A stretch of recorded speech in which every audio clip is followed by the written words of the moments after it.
Sino po ang mga taga Hong Kong dito? Ito, sa mga taga Hong Kong, mga domestic helper. So, meron po kayong mga kapwa DDS na nagpapa-signature campaign. Signature campaign daw. Pero kinukuha po nila yung passport number. So, ayan po. Dahil nga po, nagpapa-signature campaign, itong DDS na ito, nilapitan po ng mga kapulisan dyan sa Hong Kong. Tandaan po natin, mga taga Hong Kong, kayo-kayo na lang ipapahamak niyo pa yung mga sarili ninyo. At wag na wag niyo pong ibibigay ang passport details ninyo. Confidential fund po yan. Confidential fund. Naisip ko si Sarah. Confidential fund po ang passport details natin. Wag naman po tayong mga gonggong. Mag-isip-isip po tayo. Hindi po basta-basta binibigay ang passport details. Tandaan po natin yan. Itong nagpapasignature campaign na ito, diyan sa Hong Kong, kinukuha niya po yung passport number. Oo, nilapitan kayo ng mga pulis. So, pinagmamalaki mo pa, wala pong nahuli, walang nakulong.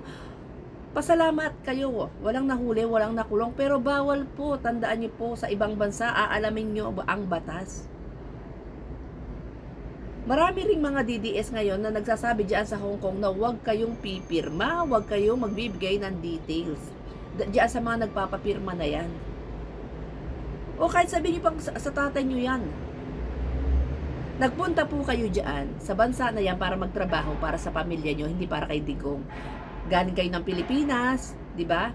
Galing kayo ng Pilipinas, nahihirapan kayo sa buhay, gusto niyo makapag-provide magandang future sa mga anak ninyo, sa pamilya ninyo, makakain ng 3 beses sa isang araw. Kaya kayo nag-abroad. Gusto nyo ng magandang kinabukasan at gusto nyo ng regular na trabaho. Kaya nag-abroad kayo. Huwag nyo pong ano ba tawag doon? Huwag nyo ipagsangkalan or ano ba tawag doon? Ang hirap sa Tagalog. Huwag nyo pong i-compromise yung mga sarili ninyo, yung trabaho ninyo, yung future ninyo. Huwag nyo pong i-compromise diyan sa pagpirma-pigirma ng signature campaign na yan na wala namang kwenta, hindi naman po yan kikilalanin sa ICC o yung pag-support nyo sa isang politiko.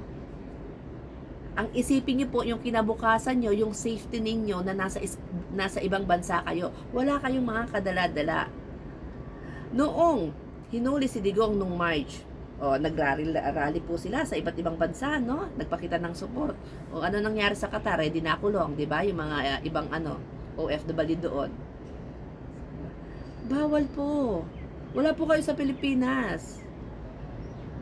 So ayan po, kahit po hindi sa Hong Kong ha. Kung kayo po nagpapa-signature campaign sila, magsi-signature ka tapos ilalagay mo pa yung personal details mo. Huwag po kayo maglalagay ng mobile number, huwag kayo maglalagay ng passport details or ID number. Na mga ID details ninyo, na mga ID card number ninyo. Huwag po kayo maglalagay. Huwag po kayo maglalagay ng full name. Madali kayong mahanap. Pag lalagay kayo ng full name, ilalagay mo yung full name mo? No. Kalokohan po yan. Sabi ko sa inyo, kahit maka 32 million kayong signature, walang mangyayari. Ipapahamak lang kayo ng kapwa DDS nyo. Kaya mayroon nga po dito yung sila mismo DDS sila. Sinasabihan nila yung mga kapwa nila DDS, dito sa mga nagpapapirma na DDS na ito, ng mga vlogger na ito, huwag kayong pipirma. Baka mapahamak kayo. Ilalagay mo yung full name mo, ilalagay mo yung contact number mo, ilalagay mo yung card details mo, yung passport details mo. Mali po yun. Kahit ako, magpapapirma sa PBBM, yung mga campaign kay PBBM, hindi ko ilalagay. For what? Kung iboboto ko siya. Kung naniniwala ako sa kanya, patinindigan ko. Kaya nga po ako nag-vlog. Pero ibibigay ko yung full details ko, ay hindi po. 'Di ba? Kaya kung balikan ako niyan. Ang daling hanapin yan sa social media, ibibigay mo yung full name mo. Maglalagay ka pa ng contact number. Tapos lalagyan nyo pa ng passport details ninyo, ng ID card number ninyo. Ay mga gunggong na lang po talaga kayo. Sus Mario Joseph, nasa ibang bansa kayo. Eh kahit nga sa Pilipinas, hindi ako magbibigay eh.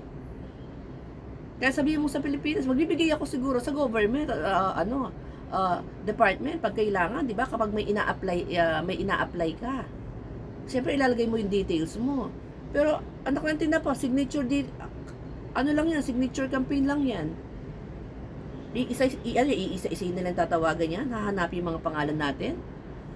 Yung mga pangalan nyo, kalokohan. Kailan po kayo matututo, kailan kayo magigising? Kailan kayo magiging panatiko ng politiko? Ito ba yung pinaghahandaan nyo para sa mga future generation, sa mga anak ninyo, sa mga apo ninyo? Uy, ang bait-bait, ang bait-bait, napakasimpleng tao, nakasimpleng manamit, nakachinelas, sira ang sapatos, kumakain sa karinderya. Hindi na po uso yan. Basang-basa na yan. Oy, si BP Sara, parang katropa lang, mga gunggong. Ang mga korap na tao, galit sa korupsyon. Pero sila mismo ang korap. Siyempre, ipapalawagan nila anti-corruption, di ba? Pero dyan sila kumukuha ng pondo para ipambili ng boto, para ipamigay sa inyo.